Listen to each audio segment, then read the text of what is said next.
Alrighty, good morning, everyone. This is Pat Santosa from Catalyst, and we're going to be going through a lot of material this morning for VTPIE. But fortunately, we have a lot of time. Terry tells me we're going to be going till maybe 7 o'clock at night, maybe 10 minutes for lunch, 10 minutes for dinner. So a lot of time to fill.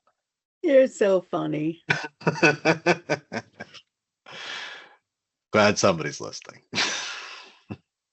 Okay, so what are we going to talk about today? We do have a lot of stuff to go through. So first, we're going to talk about an overview of where you do what. We'll talk about how to work with your assessment uploads. We'll talk about sales validation, homestead declaration, a little bit on verifying current use records, and a little bit on change of allocation. We've got a whole other training coming up on current use change of allocation. We'll talk about exemptions, and we'll talk about the grand list, and then importantly, where to go for help. All right, so where do you do what? Maintaining your assessment info and uploading it, that's in your CAMA, whether you use Microsolve and the NEMRIC grand list together, or if you use Patriot or Vision, ProVal, etc. Everybody has an export in their local system. We'll talk a little bit more about that in just a couple of minutes. For homesteads, you provide your lister responses in VTPIE, and you will still be able to download your homesteads into your NEMRIC grand list this year as well. It is exactly the same download. So we pull down exactly what you get for your NEMRIC grand list in the VTPIE. In current use, you're going to update your allocation in VTPIE, and you'll be able to then download your current use as you have for the past couple of years and generate your change of allocation notice. So new stuff for this year, you'll be managing your exemptions in VTPIE and downloading them into your NEMRIC grand list. If you do have a TIF, you can manage your TIF in VTPIE, and then actually producing your grand list so that you can print it, get it off to the town clerk, sign it, all of that stuff. And finally submit it to the state if it's one of the submissions that goes off to the state. So that is all in the grand list. I'm sorry, in VTPIE this year. Okay, so uploading assessment data. So this is no different than you've done for the past couple of years. So everybody's been doing it with the NEMRIC Microsolve, or I'm sorry, the NEMRIC grand list combination. So if you do use Microsolve and the NEMRIC grand list, we have tested all of your exports over the past couple of years. If you don't, if you use a different CAMA, and a lot of folks have already done this, please just submit your CAMA export into our support so that we can just take a look at it and make sure that we're getting all the values and get you back anything that needs to be corrected, just so that we're sure that that report has everything. That being said, the grand list export, the NEMRIC grand list export, will continue to work for everybody. So in addition to generating your grand list, this information will be used for homesteads, current use, sales, and exemptions. So when you go to upload your CAMA file, we of course have our instructions up here. So this also has the instructions if you have a different CAMA provider. This has the instructions that we got from the CAMA vendors on how to run that export. So once again, when you upload these, they do usually take a couple of minutes to actually finish processing. So you want to look for this status to be processed. And that means that we have then loaded your CAMA into the system and everything is all set. You can click View Abstract here, and this is just going to show you kind of a quick preview of the data that we just loaded. And you have a couple reports there on the right-hand side if you just want to get exports of what you just loaded. So all active properties, those last two invalid property codes or missing property codes, those are just lists of properties that came over that didn't have those. So when looking at that view abstract, just that quick view, it's going to show you just basically the top of the 411. And you can turn it into a grand list and look at it actually on the 411 too. But this is just a quick preview so that you can see what your CAMA upload resulted in, kind of in that format of the top of the 411.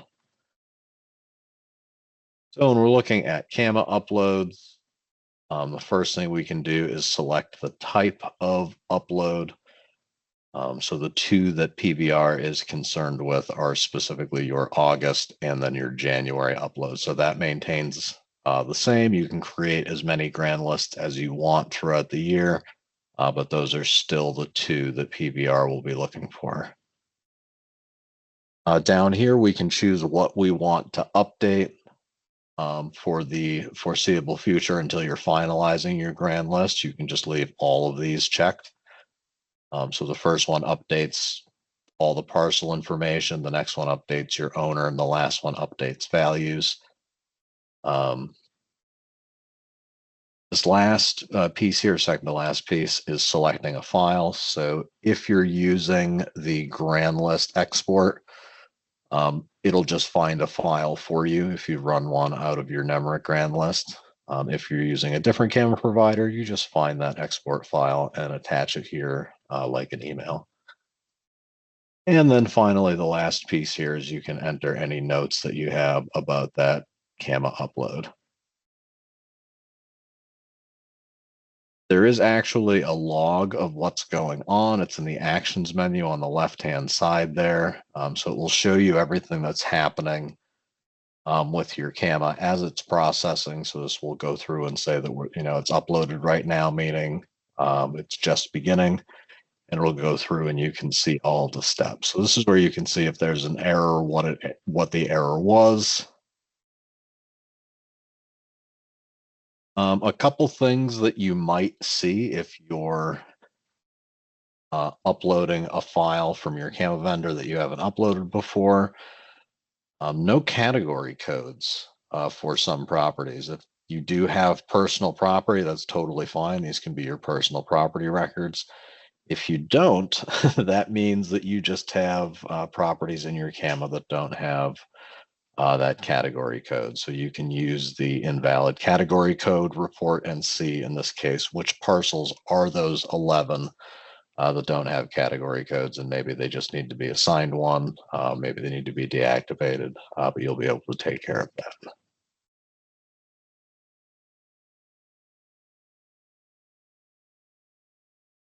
Okay, so like I said, we've talked with all of the vendors. So if you're not using Nemrick, just make sure that you sent that over to our support, just so that we can test the file, make sure everything looks okay to us, and then we'll give you back the information at the top of the 411, basically.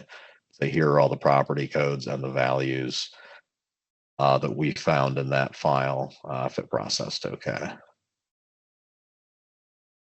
All right, so bear with me 1 second here. I'm just going to show you where this lives in the application. So I'm going to stop sharing for just a minute here. And switch over back to the application.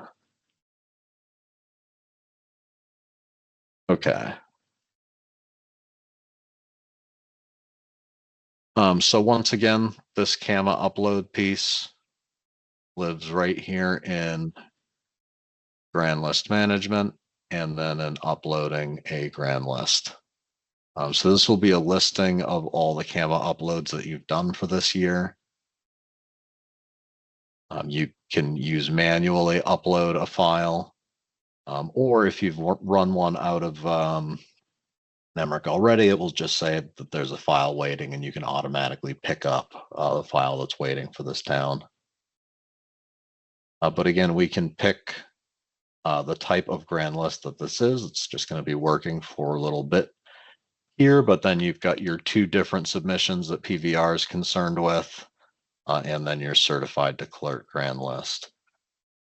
So if you're using a non-NEMRIC CAMA, it's really easy. You just find the file and attach it like an email, and then click upload and it will process that for you. Again, we've got our reports here. So we had missing property codes is what we were looking at on that PowerPoint. I would just run this report and it'll show me those 6 properties that didn't have property codes. Sometimes you'll see property codes that aren't correct. So that would be then looking at the invalid property code. So for example, maybe S1 is coming up as V1, vacation 1, and that shouldn't be. So that would be an invalid property code. So you could run that report and it will just say, here are the property codes that we don't recognize as valid Vermont property codes. So I'm going to go ahead and switch back over here and we will press onward. Since we do have quite a bit of stuff to cover here. Okay, so the first piece we're going to talk about here is sales validation. So there are 2 flavors of this. If you are a town that is not completing a reappraisal this year and a town that is completing a reappraisal for this year. So the first one, you can just verify your sales kind of carefree. If you're doing a reappraisal and you're completing it this year, you're actually going to be able to go in and verify your prior 2 years of sales, and there's specific special circumstances codes that will be returned to you.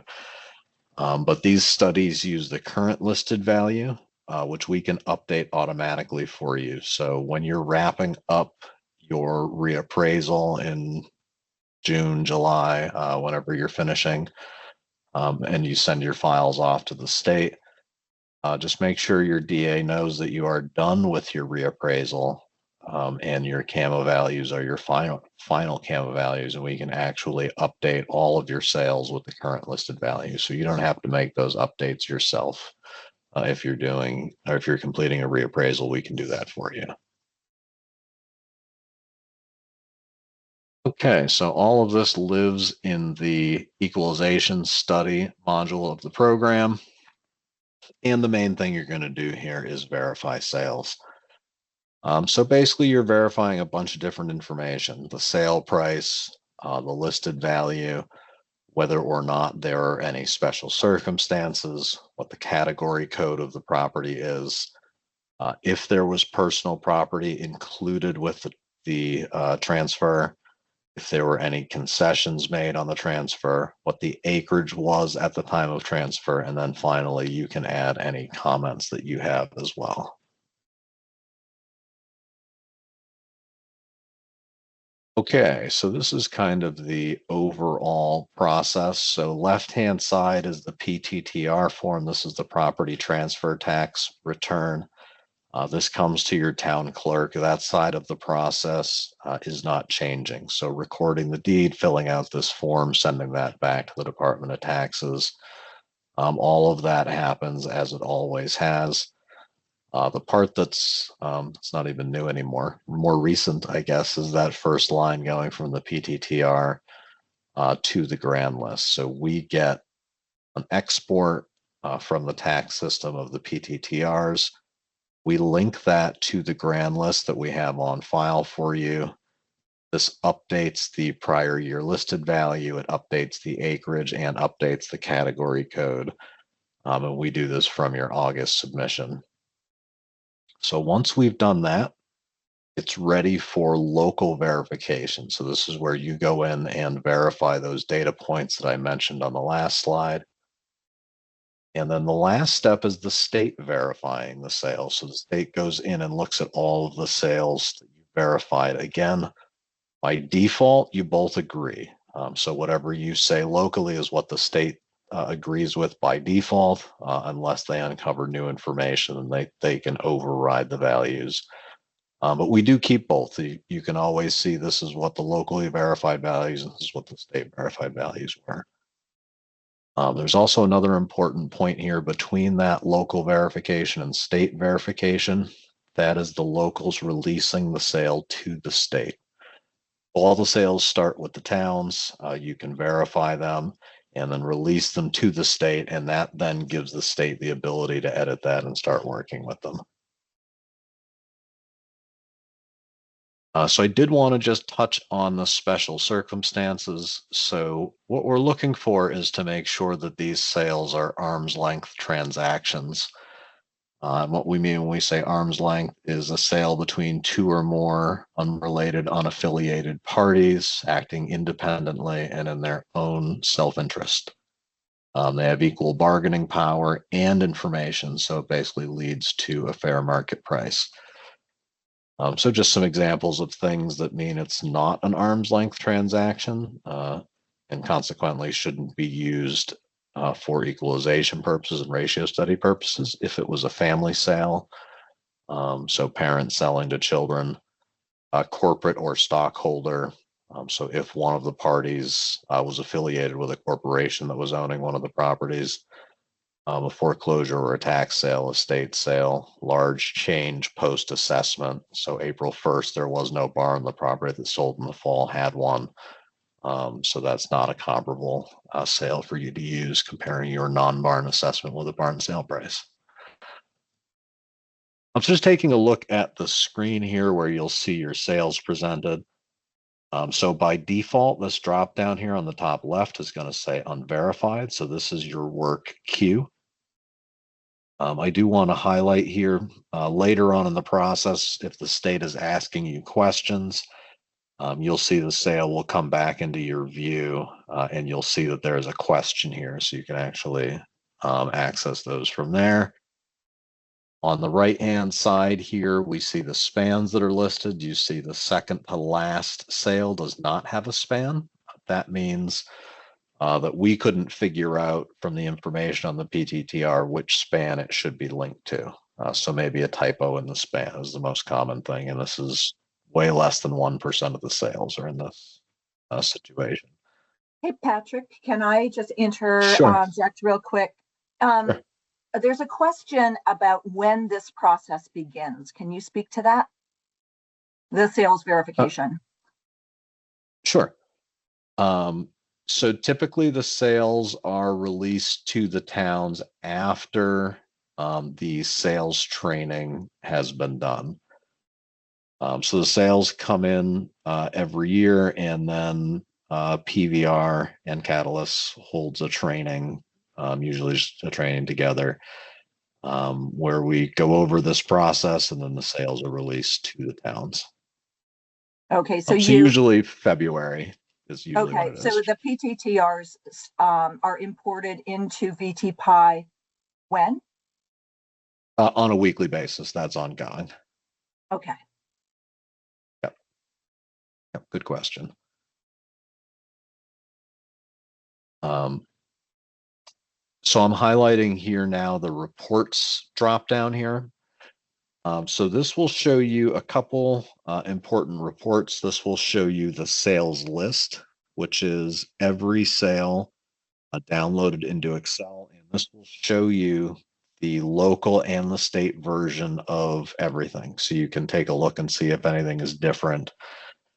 And that report is always there. So when you release sales to the state, you lose the ability to view them and edit them in the app, but you can always see them in that report. You can also take a look at pre-excluded sales.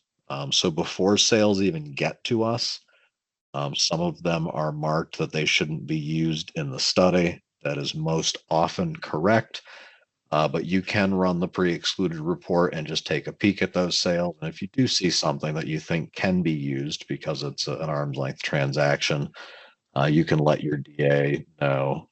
And if they agree, we can make that available to you. Okay, can I just step back again, Patrick? Yep. This is Beth. The PTTR import process, when does this begin? And is this validation only and not transfer of property from a new sale. So that's really two questions. One, we started to answer PTTR import process. When does this begin? I don't understand this. And then the second question is, so this is validation only and not transfer of property from a new sale. Does that make sense? Kind of. So let me let me see if I can just kind of go through.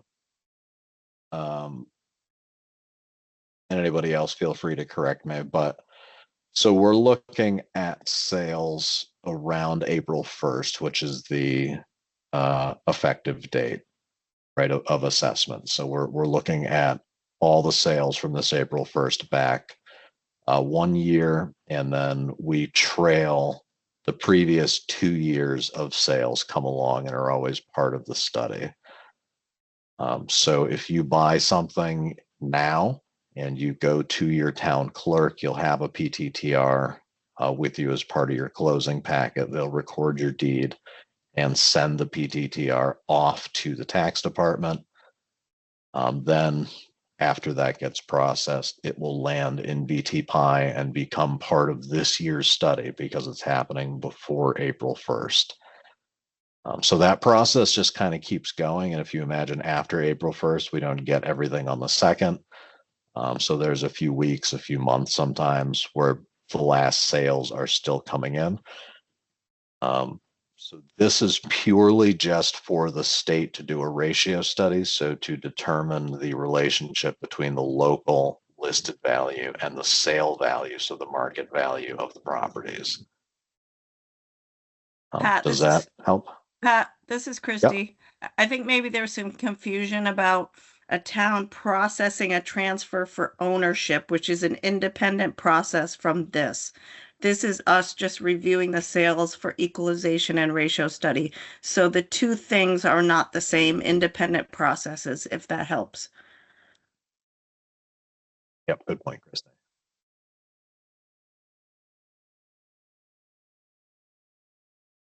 Okay. So now I'm just looking at a particular sale. So once again, we have the help up here. So we can click on that eye and that will give us specific help about this page. On the top left here, this is our PTTR information. So this is directly from the property transfer tax return. Bottom left is your grand list information. So again, grand list directly as you've uploaded it to us. And if this is blank, that means we don't know what property it should be linked to. The verification section here, the first column is your PTTR column. So this is how all the information came to us on the PTTR. The next column here is your lister edit. So this is all the same stuff that came in on the PTTR. So this is our sale price, grand list value, special circumstances, if there are any, category code, all that fun stuff. But this is your lister version. So if you want to override anything that came in on the PTTR, maybe you got more information between when the property transacted and now, and you need to make some changes, you'll make changes right here. The hidden third column on the right-hand side, that's the state. And theirs works just like yours. They agree with you unless they override it. So a quick question, if you'll take it there, Patrick. And again, let me know if you want to wait, or I will continue to sort of like jump on the question. Okay. So a comment. We ran into something last year. We did 2 PTTRs in NEMREC, but then had to go back to edit them. The property then showed up twice on the sales validation report. Does that matter? We only changed the valid, non-valid flag. So you have one transaction. So what party A bought it from party B. If that only occurred once, then yeah, I think you would want to use your special circumstances code, probably other code, and just say, this is a duplicate of a different, sale, if it was the same sale. Another comment, and Christy, also jump in if needed. We process PTTR in CAMA and NEMRIC. VTPIE automatically imports / processes PTTRs for equalization studies only, and that's it. PVR asks us to verify and release these PTTRs for them to use for their studies. Correct. That's just a comment.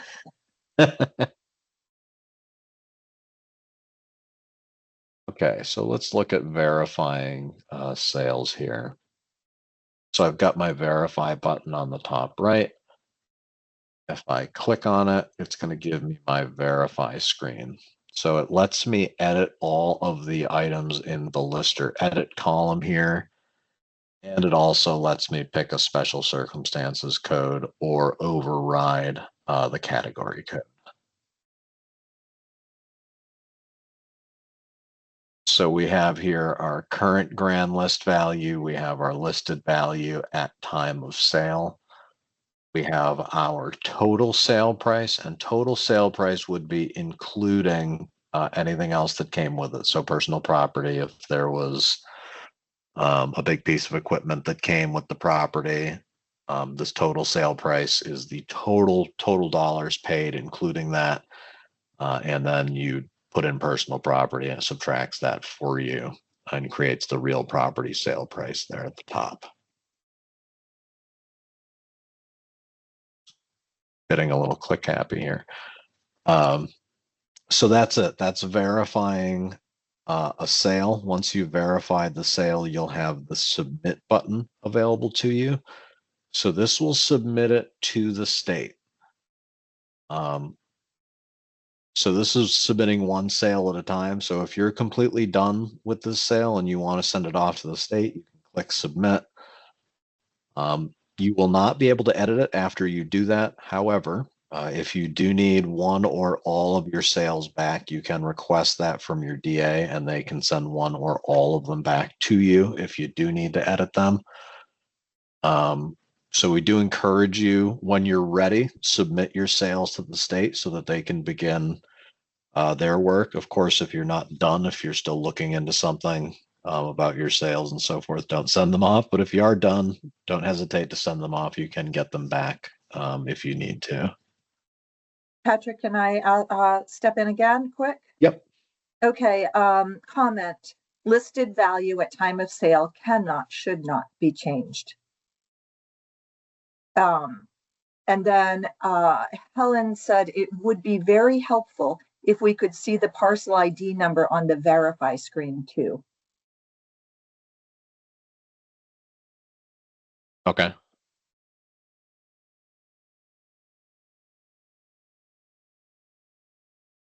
So the last piece here of this PowerPoint is what if we can't link the sale to a property or a span. In that case, you won't have a verify button. So it's not going to let you verify the sale unless you link it to a property. It'll say here, I've got it highlighted, please attach the sale property on the properties tab. So clicking that link or clicking the properties tab does the exact same thing. It brings you to where you can search for the correct property. So you can search by address, account, owner, etc. And hit search, pick the property that you want to link with this sale, and click add. So that would then associate that record with that sale. And then if I don't click submit and I go back up to where it lists all of my sales and I switch over on my top left drop down to verified, I'll see all the sales that I have verified and not submitted to the state yet. So you want to log in here and you want your unverified to be empty. You just want an empty table here, meaning you've already reviewed all of your sales. And then when you flip over to verified, you can release them all in bulk here by clicking the release, and this will send everything that you verified off to the state for you.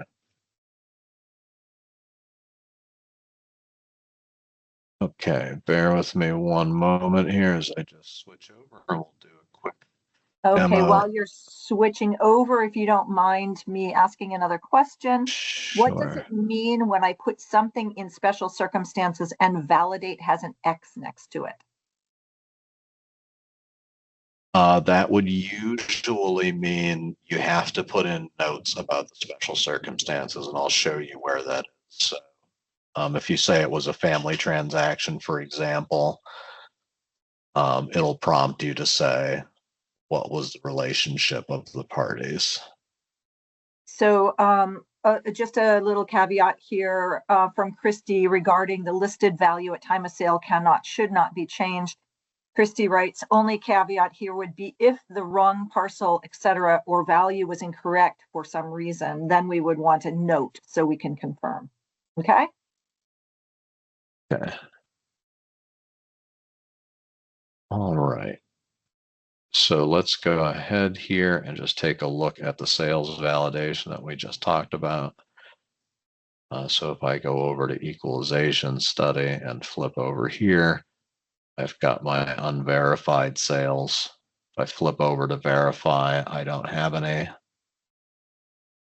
So we'll go with verify. I do want to make sure that you're aware that you'll see these searches at the top of a lot of tables. Oops. And they're just dynamic for whatever's in that column. So if you have a transaction in front of you, maybe you sent off a sales questionnaire and you got it back, you can use these searches to find the sale that you'd like to work with. You don't have to necessarily just go in order here. So once again, I've got my PTTR information, and if I just kind of hover over here, it's going to show you anybody else that's associated with that transaction. It's only showing the number one buyer and seller here, but if there are more, they'll be available to you there. So all the information that came in on the PTTR, including the property address, very helpful. If the span wasn't keyed in appropriately, this is how I usually find the properties if it's not linked to the right record. We have our grand list information down here. We can view this on the GIS map as well. If you don't have a GIS account yet, just request one at the support email at the end of the presentation. Then we have our verification information here. Once again, what came in on the PTTR, and then our lister version of things. So we have our properties tab here. So this is the property that's linked right now. If it was multiple properties, you can just add more properties. It will add up their listed values for you. If this is the wrong property, just remove it and click add and add a new property. Patrick, I missed a question. What is account number? What is parcel ID? I don't think the account number means anything to you guys. Parcel ID is your local parcel ID. So it should be this guy here. And depending on your town, that number should make some sense.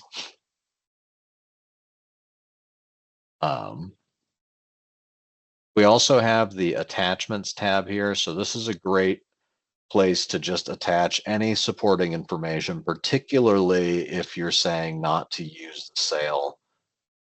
Maybe you're using that special circumstances code that the garage, didn't exist on April 1st, but it did when they purchased the property, and you have the building permit, for the garage that they built over the summer. You can just attach the permit or attach the MLS listing. Be like, see the MLS listing, property has garage. So this is a good place to just put additional documentation to help the state know why you're recommending that they not include things. And also request that the state send a sales verification letter here. So just flipping this toggle will mean that on the next Tuesday, a sales verification letter gets printed and off it goes. So that is also available to you. Last bit here is what you actually do, because you don't take tours of the page while you're trying to do your work. But we have our verify tab. So this is where we can edit any of this information that we want. And for example, if I put family sale, please provide the relationship of the grantor and the grantee.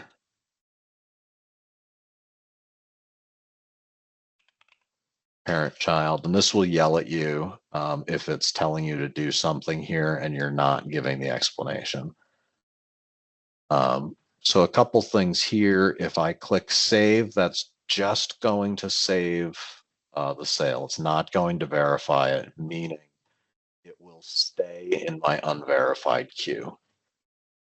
So if you're going in and you just got a little info, but you know that you must revisit this, just click save. It'll stay in your work queue so that you don't forget about it. Or if you think you're done, click verify. You'll still be able to edit it until you send it off to the state. It will just go in that verified queue. And now I've got my submit button.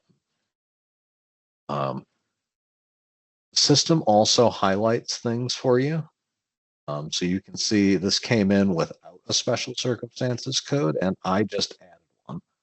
So it's just highlighting this to draw my eye to the fact that this is what's different. I have made something on this. So if I click submit, this goes off to the state, or I can just go to the next sale. Go ahead and verify it. And if this is an arm's length transaction, I'll just verify and go to the next sale. Quick question. Sure. If we leave special circumstances blank, that means it is a valid sale? That's correct. Yep. No special circumstances means it's just an arm's length transaction that can be used. And Patrick, you are coming and going just a little bit. Yeah, sometimes you're well heard and other times not so much. A story of my life, Beth. How is that? Is that any clearer? That sounds great.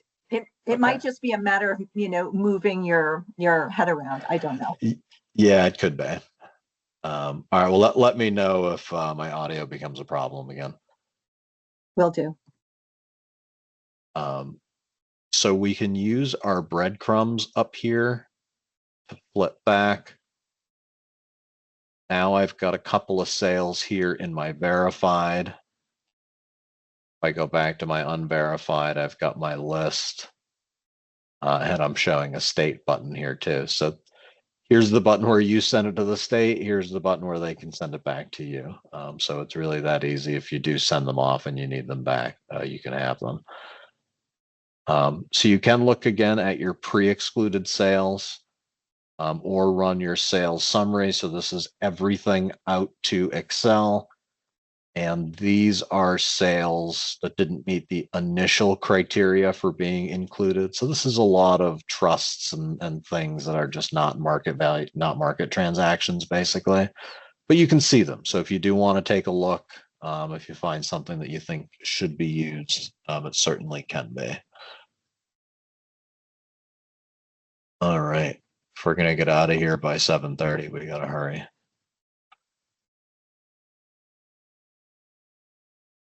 All right, next step. So we did uploading CAMA and we've done sales validation.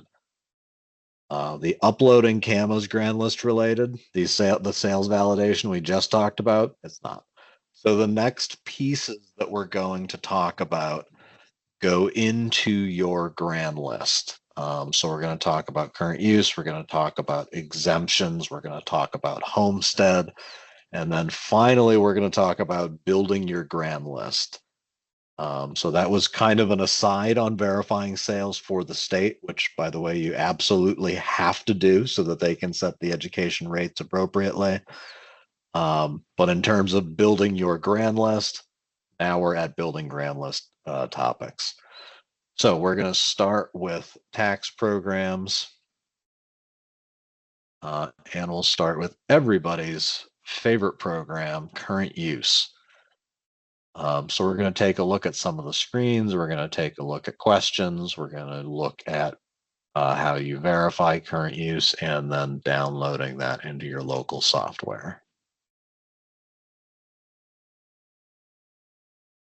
Okay, so the current use workflow, current use applications go into eCUSE, current use. The state does an initial review, actually in eCUSE. That data then gets sent over to VTPIE, and that's when you come in to do your local verification. And I'll show you what you are verifying. It's basically a bunch of different components of the listed value. If all you do is update the listed value, it's all done. The state doesn't need to look at it again. It's completely done with the process.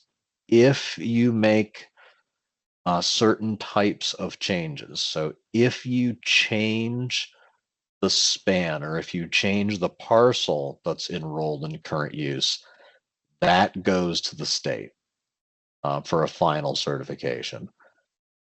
If you propose a change to the enrolled or excluded acres, then the state has to take a look. That will prompt the final certification. And if there are unresolved questions, so if you go in and ask a question and complete your municipal verification, that forces it to go to the state for that last step. But basically, if you're not making a change to the parcel that's enrolled or the acreage that's enrolled or excluded, it can go right through. We don't have to do that back and forth like we did years ago.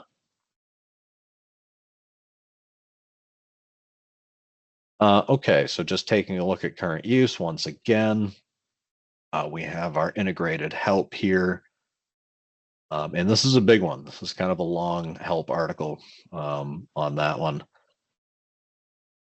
Once again, local verification incomplete. You're going to notice a trend here. So these are all of the current use records that you need to go through and verify. You can see here whether or not any of them have questions. And I should have mentioned it, but on the sales, the state can ask you questions about the sale, usually about whether or not it should be included. You or the state can ask questions about current use records, and they basically just live with that record. So if you ask a question this year, it'll be just sitting there with the answer next year as well for you. We also have a flag here, so you might see under review. That just means that the current use team at the state is taking a look at that record. So no action needed on your part, but just so that you know that that is a record that they're looking at. All right, taking a look at an individual current use record. So across the top, we have our application. So this is the main screen of current use. We have the property that's linked. So just like the sale, it has a property that's linked. The current use enrollment has a property that's linked. Attachments. So we are getting applications, and I believe maps are coming through now as well. So that attachment tab for newer records is going to start getting built out with the PDFs of the attachments and the maps and so forth. And then that last tab there are your questions, which is just message board style. So we do have kind of a reports drop down hiding over here. This is just if you want to do the one-page current use report. So just a printout basically of the single record. And there are other reports to get all of the current use records. So this is just the one. So a couple panels across the top. First, grand list information, just like on a sale, this is just exactly your grand list information. Plus that very last field there, CLA. This is an important one to keep an eye on. This would be last year's CLA unless you're doing or unless you're completing a reappraisal this year, in which case that should be one. So if you're doing a reappraisal, just give that number a peek. Make sure that that says 1.0. If it doesn't, let your district advisor know so that we can get that corrected. And again, that's only if you're completing a reappraisal this year. The middle piece here is your enrollment info. A lot of stuff here. You see that little more info hyperlink that'll pop out the rest of that. So this is just information that comes in on the application.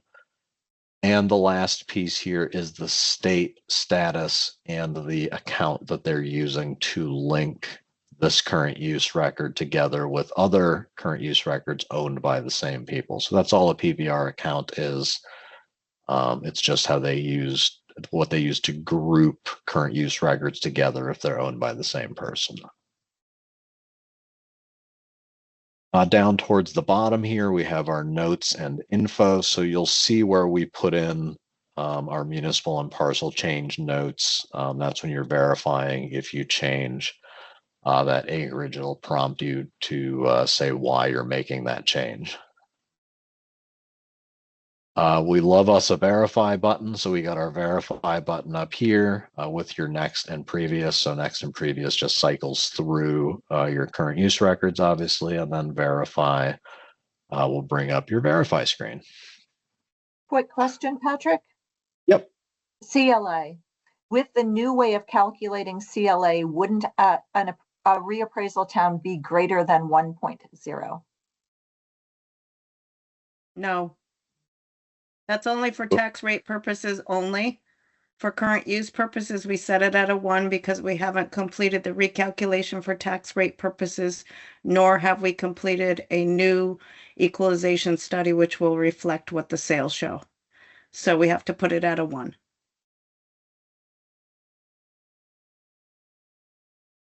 Cool. Thanks, Christy. Yep.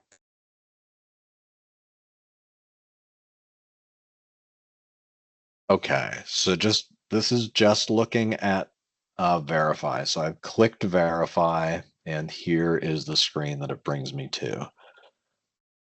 Up top, this is just overview information. So some of this is from my grand list. It also shows the PVR account, but those values all from your grand list. The homestead, non-homestead value, that will change throughout the year as homestead declarations come in.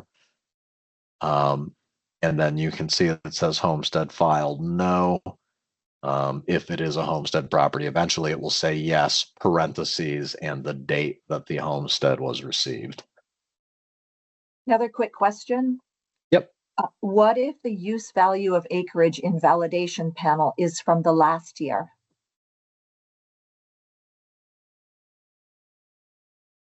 So it will, yep, that's a good question. So talking about the use value of acreage here, and I'll hit on this a little bit more once we get there. It's going to start as last year's, and then when you verify it, it's going to update it automatically to this year. So that's part of the verification. Does that answer your question, Natasha? She also adds, report shows the same last year data. And it will until you verify it.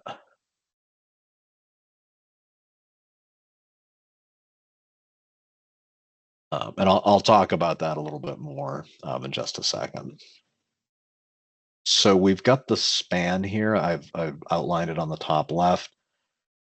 So this is the span that's linked. You can click the little edit pencil if you want to change the span right from here. You can do that. Again, it's just going to have you search for a parcel. You can link it and then go back about your business verifying it. If you do link another parcel, it's going to say parcel has been changed. It's going to prompt that final state review so that they can make sure that they agree with that. Another important, yep. Sorry, I'm just following up on the last thing that we were working with. Comment, it is cumbersome to have reports showing only last year. Okay.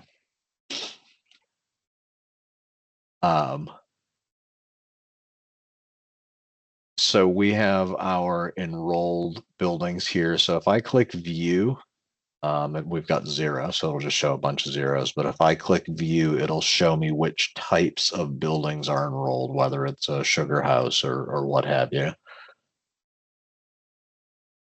So here's where you will be doing the bulk of your work.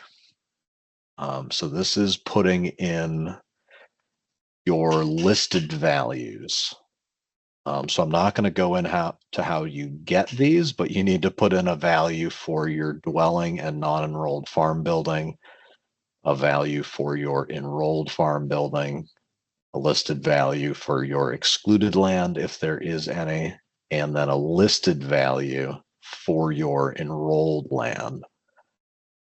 So that combination there gives you your total listed value, and then what the previous question was about is the use value of acreage. So that actually creates the reduction. So that's the per acre value that's set by the state, adjusted by the CLA. So when we start, you start off with your last year's values. When you go in and click verify, it's going to update the use value to this year's use values. So you do have to do that with every current use record once. Once you've done it once, you're all set unless something changes, though.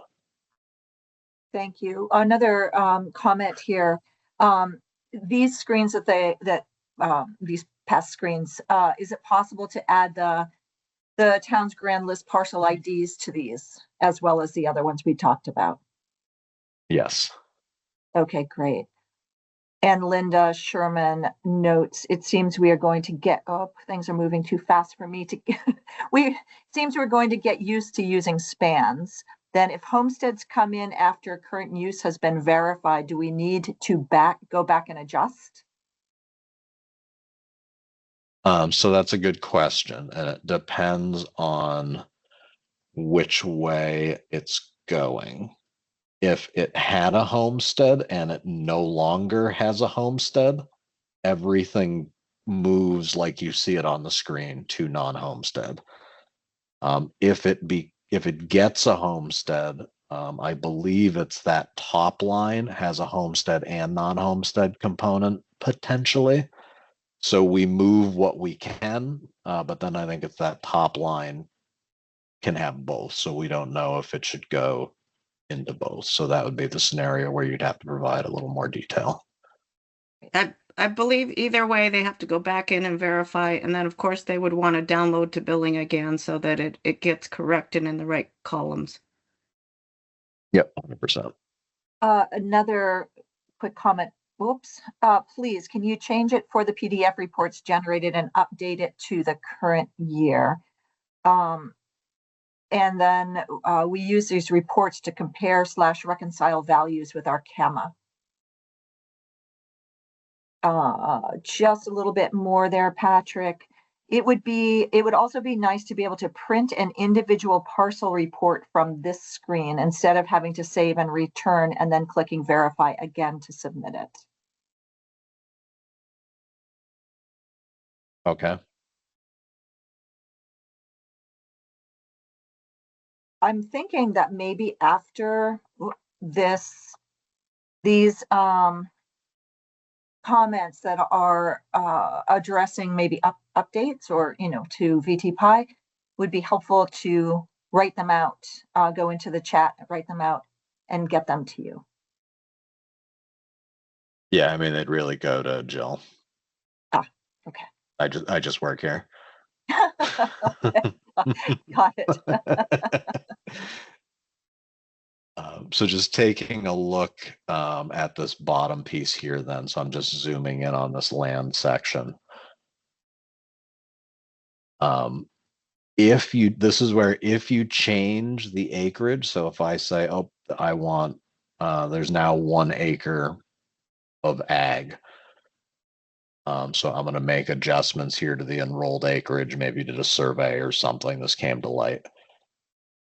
You just go down and select your acreage change reason and put in your acreage change comments. So any changes here are going to force it into that state review, that final state review. That being said, as we get closer to billing time, you don't have to wait for the state to finish their review. It'll default to your values for the purposes of billing if the state hasn't gotten to doing their last review.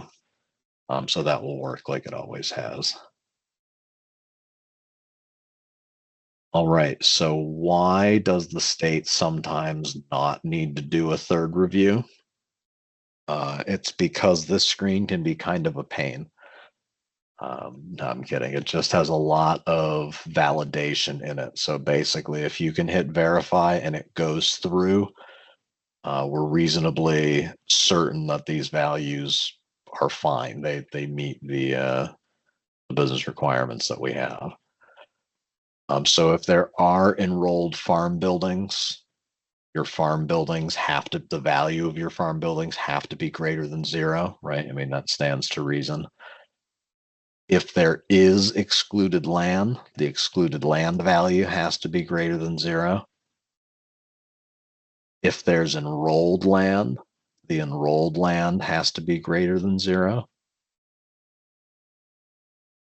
The totals down at the bottom for homestead and non-homestead have to tie out with the totals from the grand list.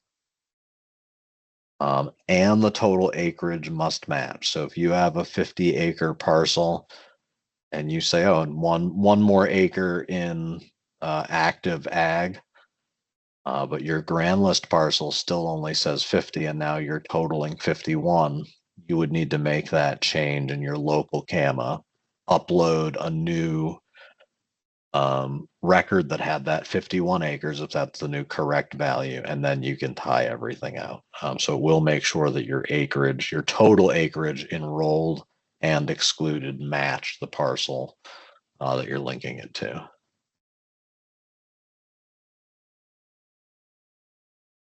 So more current use business requirements, reasons your records will need to be revalidated. If a homestead record comes in, so if a new homestead is filed, if a homestead is changed, or if it's deleted, if anything like that happens to one of your current use records, you will get an email letting you know that you have records that you need to go in and deal with. The other reason they might change is if you do a CAMA upload and your acreage is different or your value is different on a current use parcel, it's going to force you to go in and validate it again. The last piece here before I do a demo is downloading to billing. So there's just a button right here to download to billing.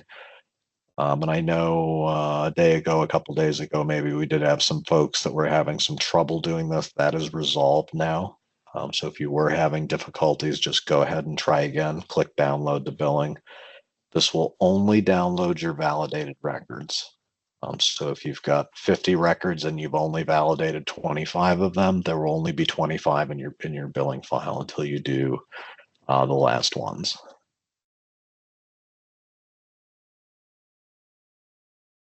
Okay, I lied. One last piece. So change of appraisal is in here. I'm not going to go over it aside from 2 slides.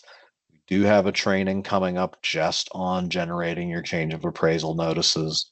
So you can definitely come to that as well. But if I go into grand list management here, and then I go to my change of appraisal and grievance, this is where I can generate my current use value allocation, change of value allocation notices. So again, there's going to be a whole training on just this. So it's probably easiest to just wait and take that training. So you can just hop in and do it. But I did want to just show you quickly that it is in there. It's ready for you. And there's a training upcoming about that. All right, 1 second here as I flip over. We'll do another demonstration here. Okay, so now I'm going to take a look at current use, and I did want to draw your attention here. On your home screen, we can see that we've got some, not a lot, we've got some homestead declarations that we haven't verified yet. So this is verified over total, and it's always that way. So current use verified over total. So a couple that we need to do there. Exemptions, we'll talk about that. This was the last time we uploaded our assessment. So you can get quite a bit of information over here on the right-hand side. And if you are someone that works in multiple towns, we can give you access to multiple towns in the same account. So I'm going to go ahead here and we'll take a look at current use. So I'm going to go to tax programs. I'm going to go over to current use. And I have got my normal here, local verification incomplete. So I can show all to look at all of them or just look at my work queue. I've got here my report. So this is just all the parcels grouped a couple different ways and then exported out to Excel. And I've got my download to billing button. Which, so we whoops, sorry, quick. The download to billing button sends a current use exemption to the NEMRIC account. Is that correct? Yes. So I've got here 4 records that it's showing me as not verified, and I've got 1 that's not enrolled. So I don't need to do anything with the not enrolled record. That's just showing me here, this record's going away after this year. So if it says not enrolled, no action needed. It's just going to hang out for this year. Next year, it'll drop off. Download to billing just sends it off to a server that you can then pick it up in your NEMRIC grand list. And I do see another question. Folks should have their own logins. Yes, they should. So the login is your email. So every person should have their own login so they can do their own password resets and all of that stuff. And you can just request an account. You'll see at the end of the presentation what the help email is. Okay, so we do see I've got 1 record here that's under review. Again, there's nothing for me to do about that as a lister, but this just lets you know that the state's taking a look at this as part of their cyclical evaluation. So if I go in here, this is what we talked about with our grand list, with our enrollment. So I can open that up, all kinds of fun stuff there. Again, this is the state account. So this is, they just use this to tie multiple current use properties together if they're owned by the same person. So if I scroll down, I got a bunch of notes, got a summary of the valuation that you're going to put in, and then a summary of the acreage. So just to highlight here, we have our starting acreage. So that would be either what we're beginning the year with or what came in on the application if this is something new. You then get the chance to change the acreage if you want. And then finally, the state has the last word on certifying the enrolled acreage. And again, our buildings down here, so you can take a look at those. We don't have any on this property. Here are our individual level reports here. So let's verify a current use record. So I've gone in, I've clicked verify. Clicking right here, it'll let me search for a new record to link if I need to. But basically, this is the information that I need to put in. By default, this is going to show what it showed last year. So if nothing has changed, you haven't done a reappraisal, nothing has changed with this property, these values are still good. These values are still good. You'll get a new exempt reduction because the current use per acre values have changed this year. If something is happening with the enrollment, the state may choose to clear these values out as well. So you might come in here and they might be gone. That's usually if the acreage and the enrollment has changed. So they've enrolled a building, they've unenrolled a building, the acreage has changed around, something has changed, and they want to just make sure that you're taking a look at everything fresh and capturing the changes for the year.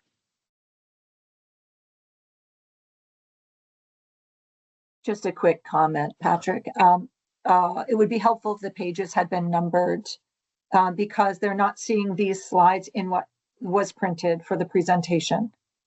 I would hope not. I'm doing a live demo. That'd be magical if they were in the printed stuff too. But yeah, I'm assuming slide numbers is what that was asking about.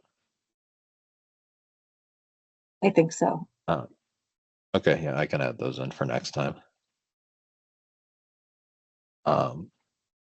So we have our acreage down here. Again, you shouldn't really need to mess with this, but if you do, it's going to prompt you for your acreage change comment.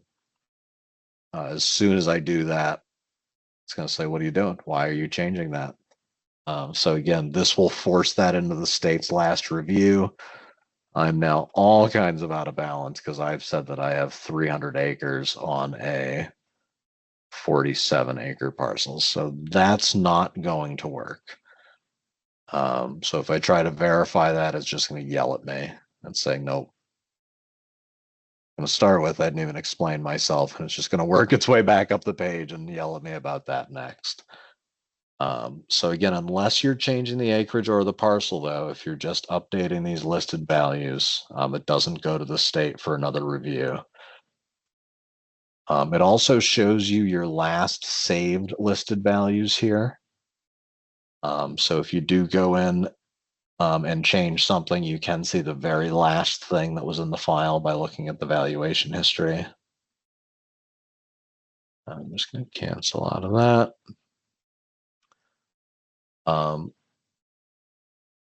So that is our current use. Again, we'll talk about the grievance notifications, separate presentation, but you do see that they are in here. Again, I would suggest just wait for that training so you can go in, get trained on it quickly, and just go generate your notices and be all set.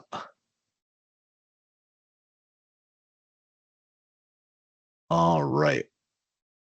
Back to the presentation, and we're going to stick with our tax programs theme, and we're going to talk homesteads. So if I go into tax programs and then I have homestead, so again, you can download your homestead into your NEMRIC grand list. It's same in terms of the data. If you need to do a lister response, that must be done in VTPIE. No other way to do that.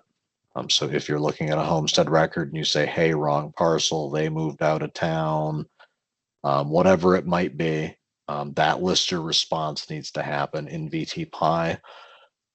There is typically a couple of week turnaround. So we send lister responses to the state once a week, and they send us homestead files once a week. So if you do send a lister response, you can expect it to be basically 2 weeks before we get something back. And it's usually just a corrected homestead file. Patrick, would you please review again reappraisal towns verifying values? Do reappraisal towns wait for any work to be done after they've updated the August grand list? I think that's a somewhat loaded question. If you're talking about sales validation, you can go ahead and validate your sales. And when you finish your reappraisal, let your DA know, upload your CAMA values with the final values, and we can update all of those assessed values, all those listed values automatically. I don't know if it relates to anything else, Christy. I don't know if maybe I'm misunderstanding the question.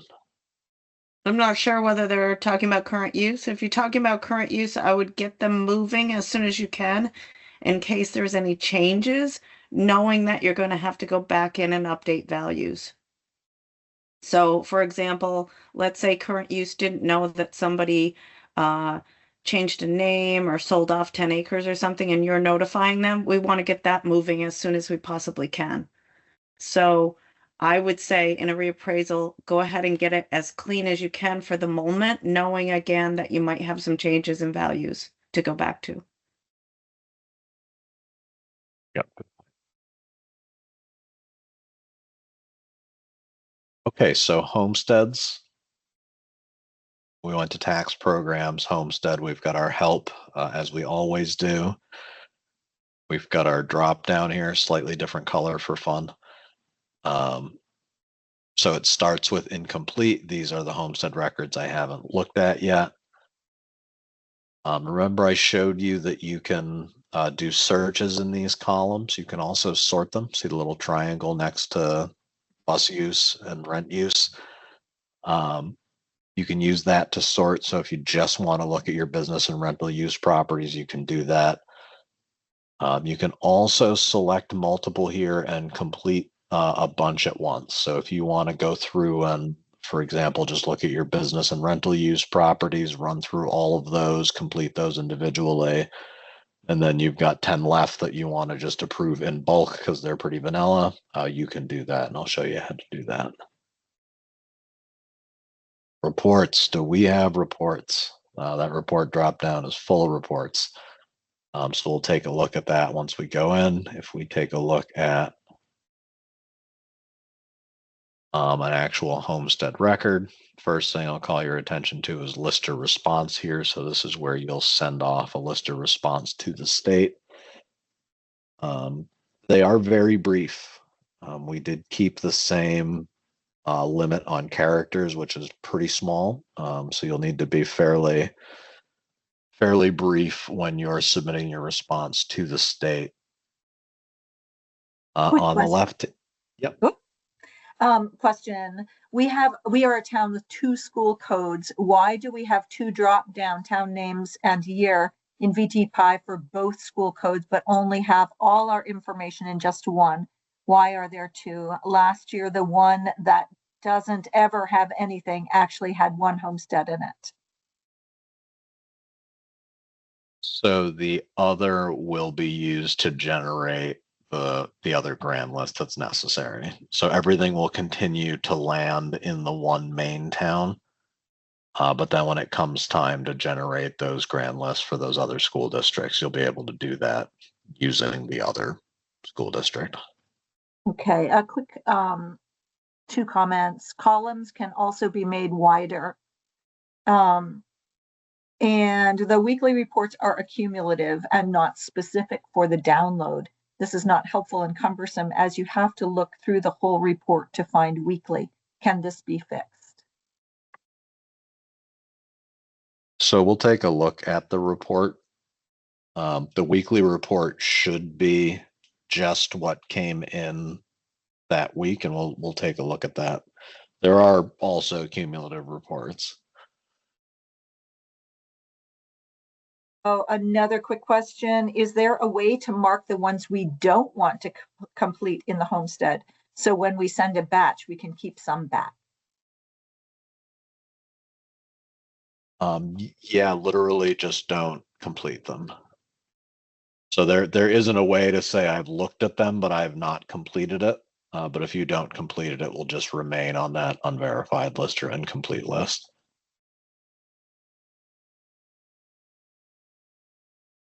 But Pat, hi, it's Jen. It doesn't stop showing that homestead filing as a homestead, even if they don't complete it, correct? Correct. Yeah, homesteads don't go away like sales. They're always there.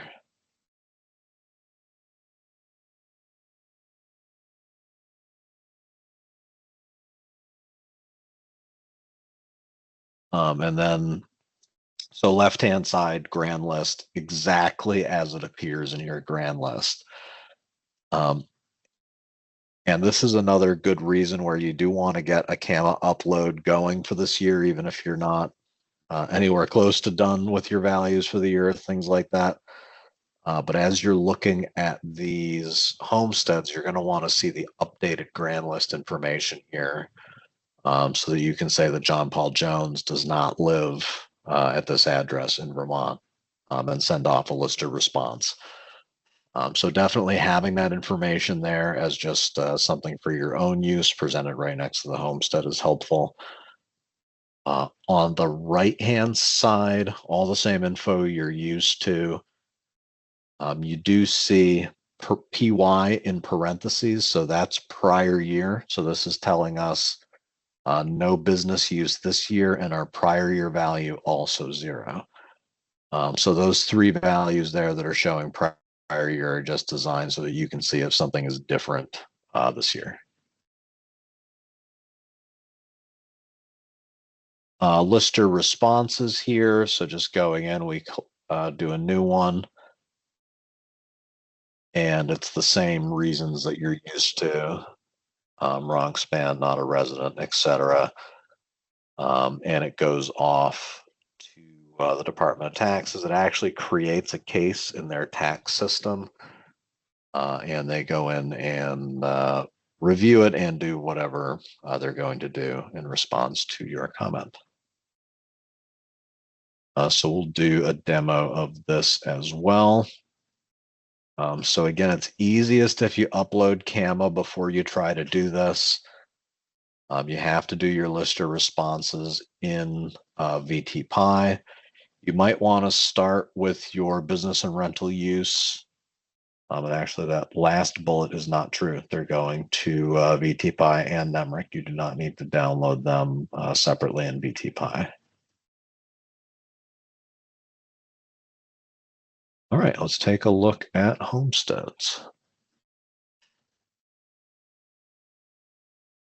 I'm sorry there, Pat, I just got distracted. Did you take care of that last comment? If I have 100 homestead and there is 2 I want to keep back, I can't just click complete all without those 2 going also. How do I keep those 2 back without having to click every one each before clicking complete? I don't know if I want to give up all of the tricks this morning. I can show you how to do that.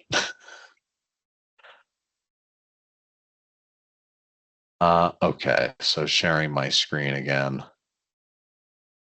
Yep, Shelly got it. Okay, so Shelly says click all, then unclick the 2. And Yeah. As she said, I think, but Pat says she got it. That's correct. Yeah. So first thing with that is you can choose how many you're going to view. I think it defaults to 100, but you want to make sure of that. And then you can go and just say, these are the 2 that I don't want to complete, and click complete. So that would complete all of them except for these 2. Again, so reports, we've got all of the reports, and you'll notice some of them come in 2 flavors, incomplete and complete. So just meant that if you've already reviewed business and rental use for a bunch of things and you don't want to kind of have them cluttering up your report, you can run the incomplete business and rental report, and that will just be homesteads that you haven't looked at yet, you haven't completed them, so you can just focus on those. Also, of course, you can look at the complete ones. So these are all the same reports that you're used to, with the addition of you can download everything into Excel if you'd like. So these weekly reports are based on when we get them from the state. So each of these is a report of what came in this week. And the date is just generated based on when we actually get the files in the door. So these will just build up over the course of the year as the homestead And I see, Laura, you're saying these are the ones that are cumulative. These should not be, I don't believe, but I will look into that. This should just be the week in question. Once again, you can sort, filter. So I'm doing, everyone's full of suggestions this morning. Do you, so not the weekly report, the other ones for business use, et cetera. So I think referring to on the left side of the screen, that list. Oh you know. yeah, those are supposed to be cumulative. Okay, and then your questions drop down menu showed more choices than we have. We only have 3: incorrect span, non-resident, no span. Your slide shows 3 more that would be useful for us to have: incorrect business or rental use, incorrect flag, other. Yeah, that is correct. Good eye. We are stuck with the 3 for the time being. So that's these guys. And these were the original 3 that have always been there. That's kind of why they're still there.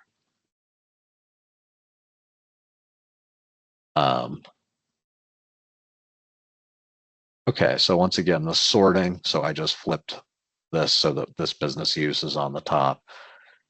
And it will save this order. So if I do this and I get maybe 5 records here, I can go in, click complete, and then go to my next record, and it's going to stay in that order that I put it in. So if you want to do that sort and then use your next button, you can complete. And it will just keep completing your records for you. I guess the other option, to go back to the question of how do you just leave 2 incomplete, you could also complete them all and then go in and just uncomplete the one that you want. So this button turns into an incomplete button. So you could just go into the one that you wanted, flip that to incomplete, and then that would be incomplete for you. Another question, let's see, Natasha says, at least add other to capture everything else. Question, which is the appropriate one to choose when the question does not correspond to the original 3? I don't think it matters.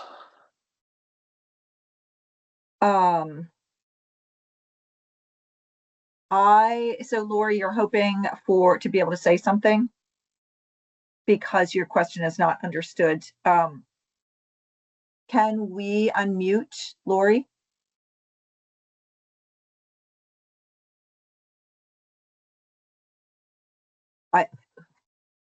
Let's see, can I do that? No, I can't do that. I also cannot. Yeah, so Lori, hang tight and we will work on that, okay?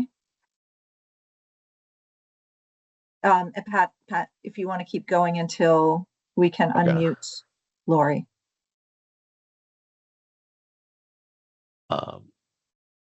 Okay, so homestead, pretty straightforward here.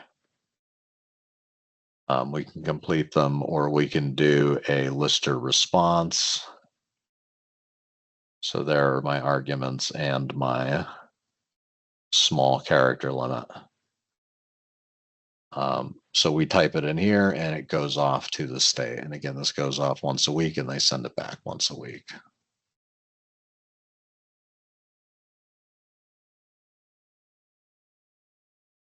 So that is our homestead. Again, drop downs here as well.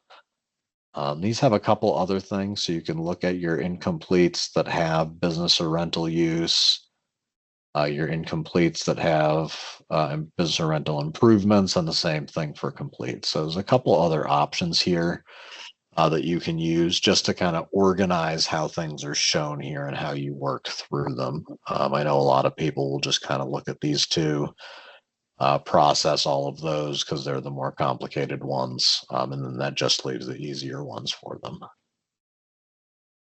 Lori, you can try unmuting yourself right now.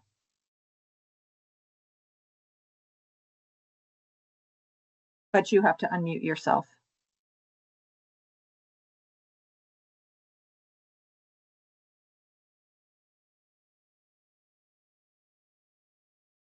Can you hit the unmute button? So while Lori unmutes, question, do we get it right? The questions are not attached to the span unless we add the span number into the question field. So it knows this span automatically. So if you're saying not a resident, all you have to do is just say Pat lives in New Hampshire, which I do. It knows that this is for this span, this homestead record, and that all goes off. If you're saying it's the wrong span, you need to include the new span and say that the correct span is blah, blah, blah. Okay, Go ahead, so Lori. yeah. You can unmute, Lori.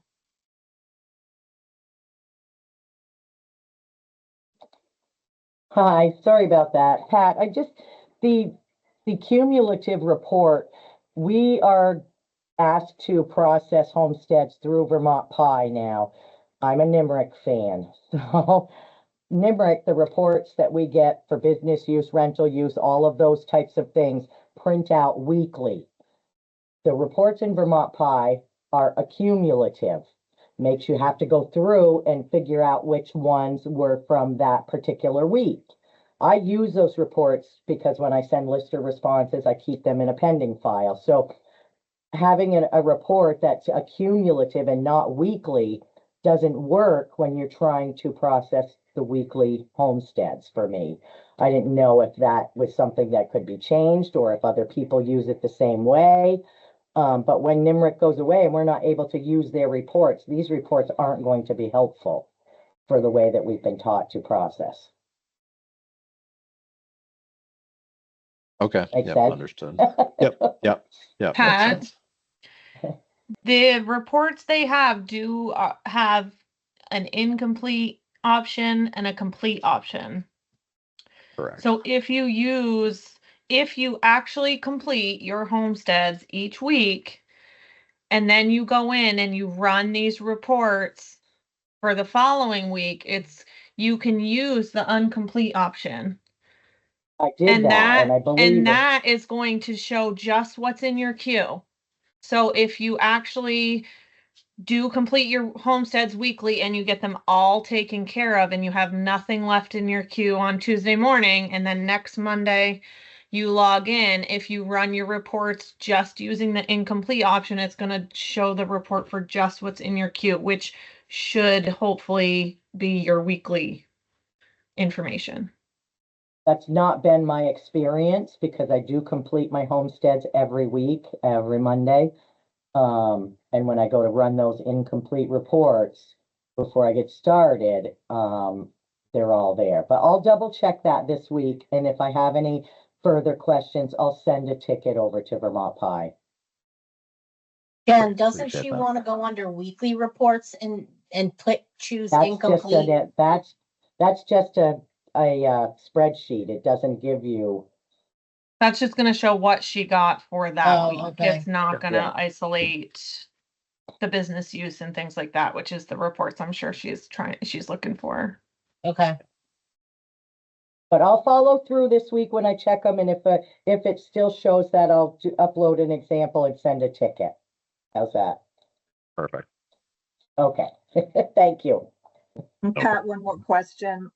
When a property doesn't match name homestead application in a transfer at death situation, do you complete and explain in comment? That's maybe more of a Christie question. If there's any transfer of ownership that's not reflected, yes. Tell us the new name, when it transferred, and any details, date and new name, etc. Yep. Great, thank you. All right. Just a little bit more. Back to the PowerPoint. So we've got just a couple more things to take a look at here before we take a look at actually producing our grand list. So the first one is exemptions. Not going to really talk about these buttons because I think we'll do a refresher on just exemptions in a little bit, and we've done a couple times already. But we do have our standard reports here on the right-hand side. We're going to talk about those. Viewing the import log will show you in 2024 any exemptions that we didn't know what to do with. And then the roll to 25 button is something you're going to use every year. So that will just copy your exemptions from the current year into the future year, and that'll then be your starting point. So the biggest thing that's different for exemptions in VTPIE is you manage the exemptions in what everybody winds up calling buckets. So this is the type of exemption, the municipally owned property exemption. And you can see that there are 5 properties that are enrolled in this exemption. So this exemption is just a bucket of 5 properties is kind of how the program looks at it. So we have summaries here by the type of exemption. So the municipal exemption and then your homestead, non-homestead exemption. So that's just showing you the rolled up summaries per type of exemption. So in an exemption type, so here I'm in my municipally owned property and I see a list of properties down on the bottom, right? A list of spans. Those are all the properties that are getting this exemption. And you can manage that very much the same way that you would link records on current use, same way that you would link properties on a parcel. It's just linking the property. And in this case, since it's an exemption, just saying what the exemption that you're giving them is. Now we do have a couple buttons here across the top that are pretty useful. So add property, obvious. That's where you'll go search for a new property and add it to this type of exemption. The next 2 will be useful to you as well. So set exemption to a dollar value. This is something that's useful maybe for your veterans exemption. So if you say, oh, we've adopted a $32,500 veterans exemption, and you want to set all of the exemptions to that dollar value, just click set exemption to dollar value, and you can put that in for your municipal and for your education grand list. And the education portion, homestead, non-homestead, will move based on the homestead declaration. That last button there, set exemption to listed value, that just means 100% exemption, right? If the property is worth $100,000 and you click set exemption to listed value, it's just going to set the exemption to $100,000 and that's it. So this will be useful if you're completing a reappraisal and you've got all new values and a bunch of these exemption types that you want to give full exemptions to. You'll just be setting those exemptions to your listed value. So those are kind of the 2 options that you can do to every property all at once in these exemption buckets. So set them to a fixed dollar value. So exempt $100 from each of these properties, or set them to your full listed value. And you can do that again for municipal and education. So those are your 2 bulk actions. So unless you're doing something that's very specific to one property, you should be able to do most of this exemption work in bulk like that. If you do need to make changes to just one property, well, that's what we use our actions button here. And we go into our exemption edit now. Depending on the type of exemption, you'll see a file attachment. So this would be, for example, the public pious form would be one of the things that you would attach to this exemption. And then we have our components of the exemption. So on the municipal side, your assessed value, your exemption, and then your taxable value. The exemption's editable here. And then the same thing for your education portion. So in this case, I didn't put any exemption on municipal. I put an exemption on non-homestead, and you can see it's telling me my taxable value for non-homestead has gone down to 0. So this is editing the exemption, pretty straightforward. This is doing it individually. Again, you can do this in bulk to one exemption type at a time, and I'll show you that when we're in the application. We do have a couple of reports that I think will be pretty useful to you. The exemption audit report. So this is great to look for common problems. So this is actually exactly what your DA is going to be looking for when they're reviewing your exemptions. Then there's also 2 flavors of your exemption report and export. One of them is just a PDF of all of your exemptions, and then one of them exports out to Excel. So that audit report has a bunch of different things in it. So it has new exemptions. So exemptions that weren't in place last year. Deleted exemptions, exemptions that existed last year but are not showing up this year. Veterans exemptions granted by the town, but not on the approved list that we get from the VA, or the opposite. Veterans exemptions that are on the approved list, but don't have an exemption from the town yet. Exemption where the exemption is greater than the listed value. This should not be able to happen, but this will show you if it does. And then an exemption value that changed from your prior year. So these are just really good things to take a look at on that exemption audit report. And again, this just kind of gives you a perspective into what the state is looking for when they're reviewing the exemption, which is great checks for you to do as well before it gets to the state. Okay, one more moment here as I switch over. Question, does a veteran's exemption remain on the property if the veteran passes away?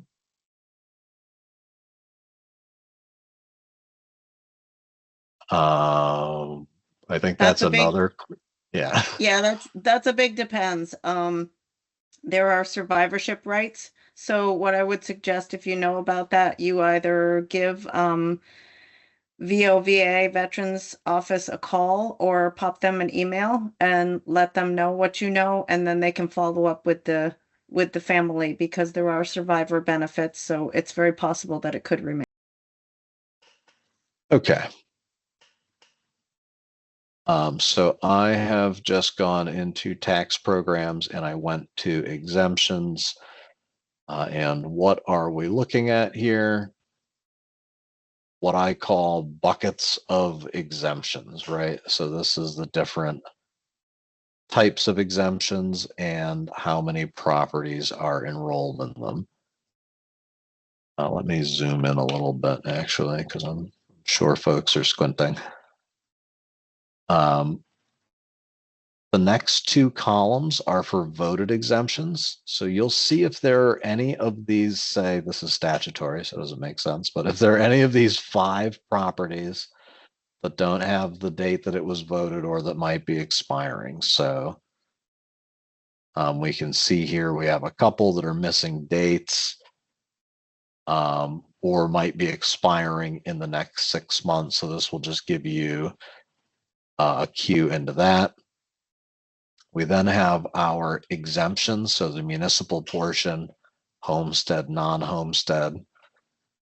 This is just a sum of the exemptions for all of these 5 properties. We've got our reports here. So the audit report, the exemptions export in Excel, and the exemptions report. And I actually ran the audit report as we were chatting there, so we'll come back to that.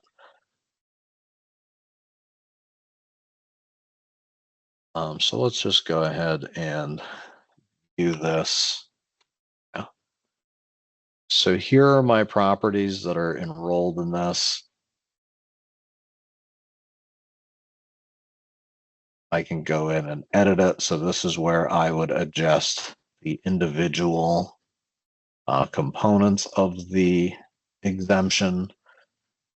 We've also got hyperlinks here that go out to the actual text of the statute that applies to this exemption. So if you are wondering, what's the VSA reference, you can just click here. It'll bring you off to the general court website. So you can see that as well.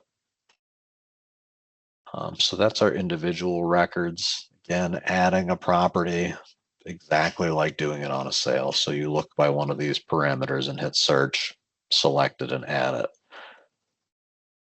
So pretty straightforward there. If I go up, let's take a look at some of these reports. So the exemption audit report. So here are our new exemptions, and big caveat here. We imported everybody's exemptions into 2024, and that was the first year we imported your exemptions.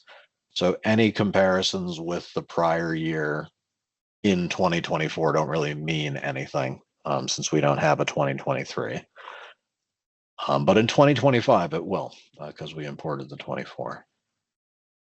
So new exemptions, yeah, they're all new because we didn't have any from last year. Deleted, we didn't have any deleted. So veterans exemptions granted but not approved. So we, the town, granted these 3 exemptions, but they were not on the approved list from the state.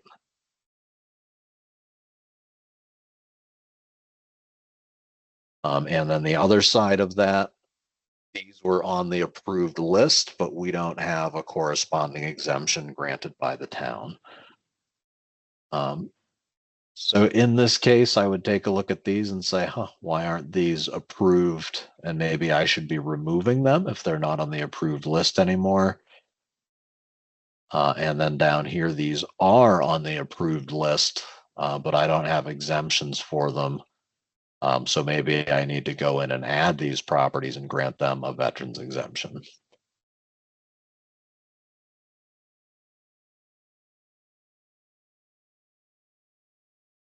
And I do see a question, how many years is an exemption good for? Is that just for voted? I believe that is just voted exemptions that are good for a period of time. Correct. And it depends on the statute under which they're voted. Typically, it's 10 years and then 5 years thereafter. But it depends on the statute. Some are unlimited and some are not. So I want to add the comment that Christy made.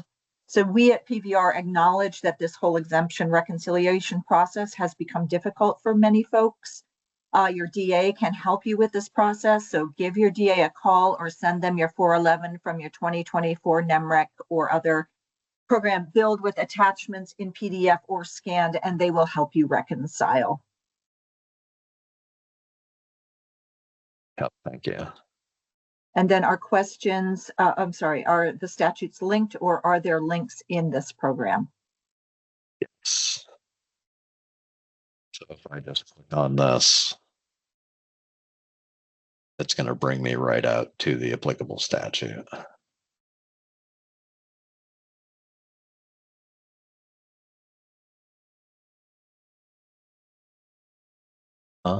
Okay, so we've got our 2 reports. We looked at the audit report. I'll just run the exemption report here quickly. It's not overly thrilling, but it is a way to get the data out.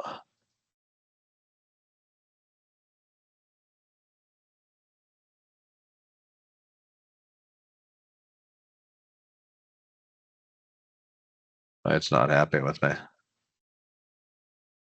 There it is.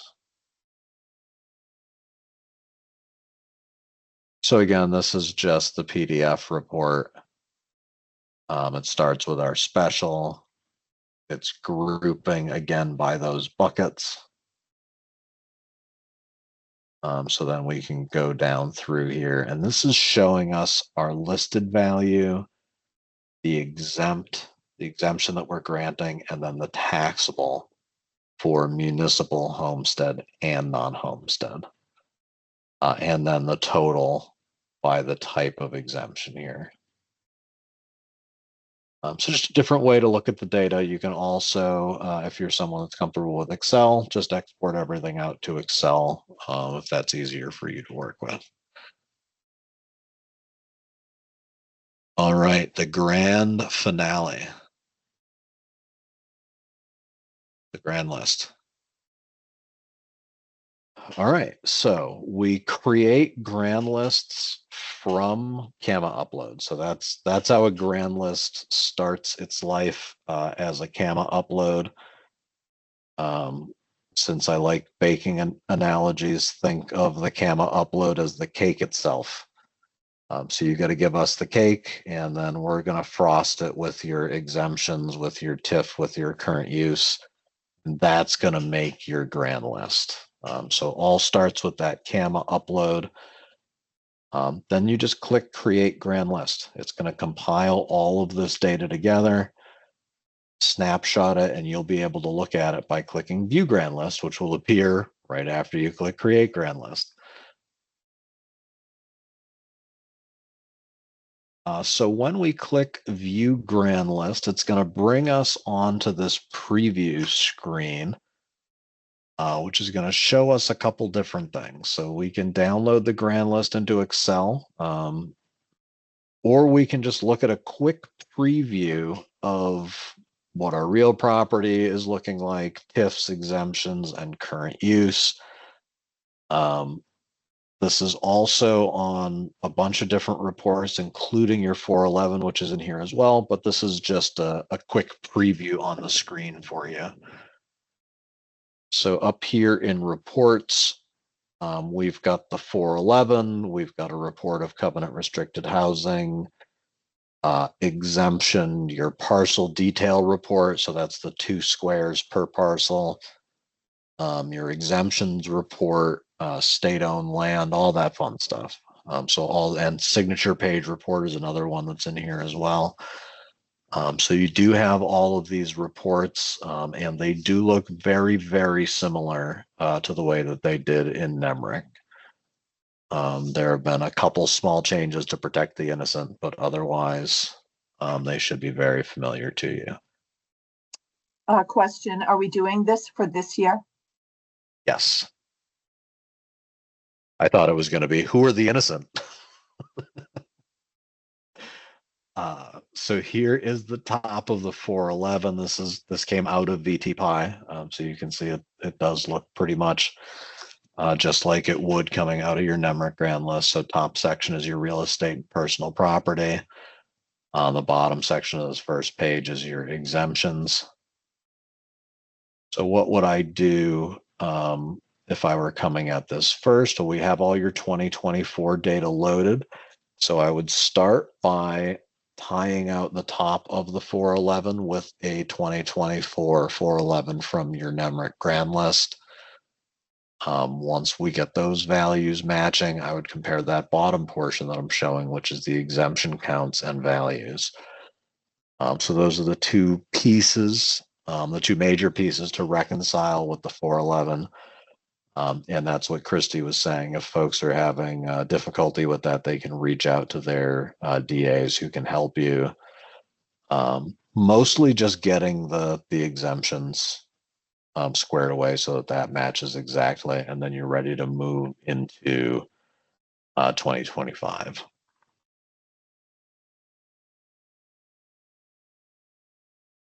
Okay, so we can also update a grand list. So once you've made a grand list, there's a recalculate button. Using that will update your exemptions, your current use, and your TIF. So for example, if you leave this training, you upload your CAMA, you go in and you make a grand list, and you look at the grand list and you go, whoops, I have an exemption in here I forgot to remove. So you would go to that exemption, you would remove it, and then go back and recalculate your grand list. So that will just check for exemptions again. It'll see that that one's not there anymore and make you a new updated grand list.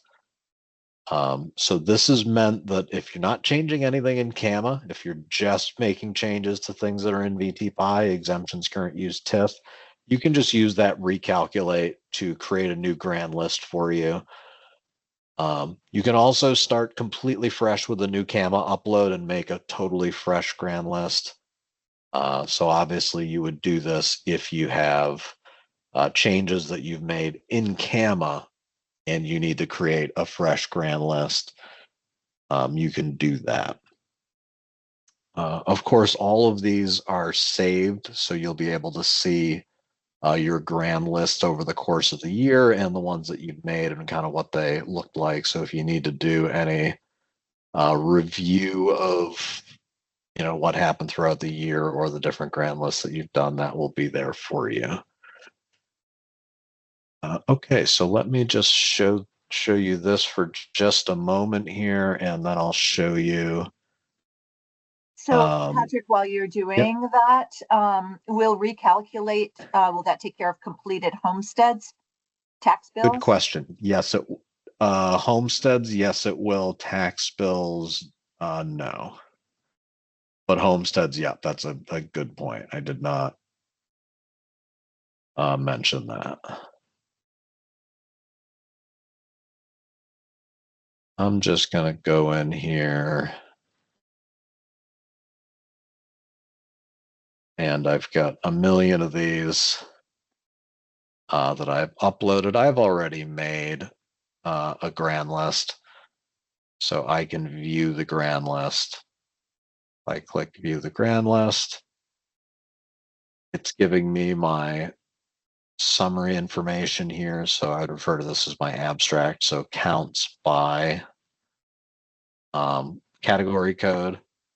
It's also giving me the summary of my exemptions, my current use, and then, oh, I didn't give myself reports.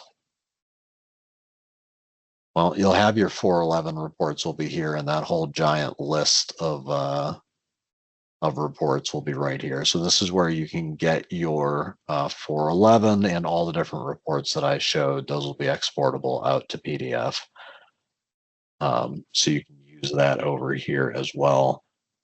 And I do want to call attention, Christy posted a document that's super helpful in the chat. So make sure that you download that if you don't already have it. That is a really helpful document to refer to.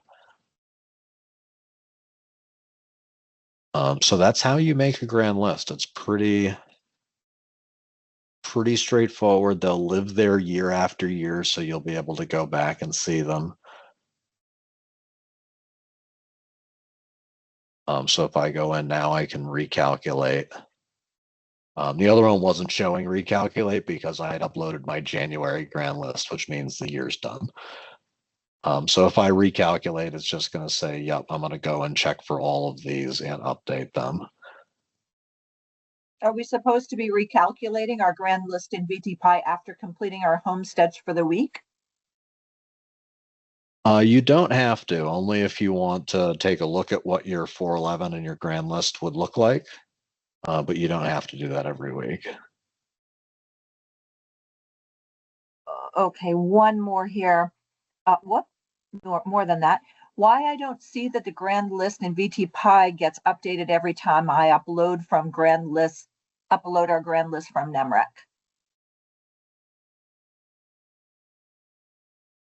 So you have to, so when you do your CAMA upload, you have to create a grand list. One of the options will be create grand list here, and that will pull together all of the exemptions and TIFs at that point in time and make a grand list for you. And how often do we create that grand list? That would be up to the town. I mean, you absolutely have to do it twice for the state, and I know folks do it more for their internal purposes. Okay, Christy, can you repost the document in the chat? And let's see.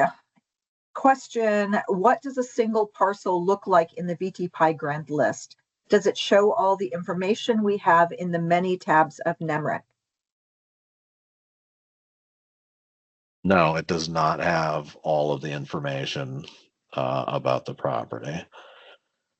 So if I go into grand list viewer here,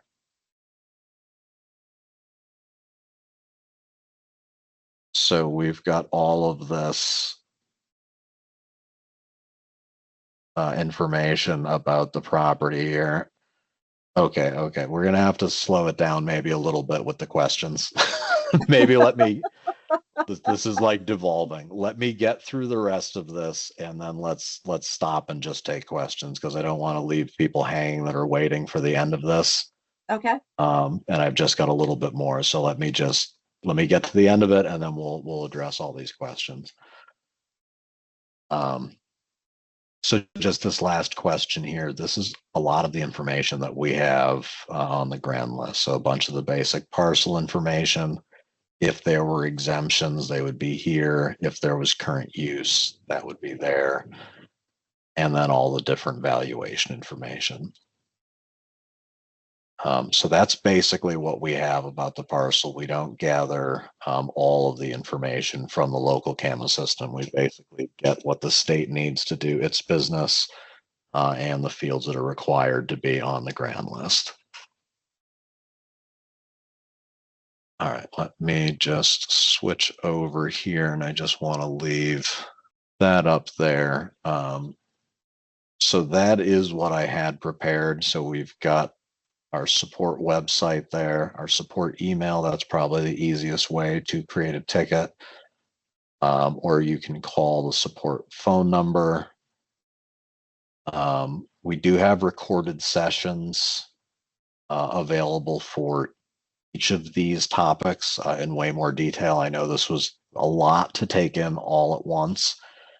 Well, old name kicking around. Software help, you'll want to call Catalyst, so that's my team. Process help, that will be PVR. So what I like to say is, if you know what you want to do and you can't make the software do it, that's our team. That's the Catalyst help team. If you don't know what you should be doing, that veterans exemption example is a good one.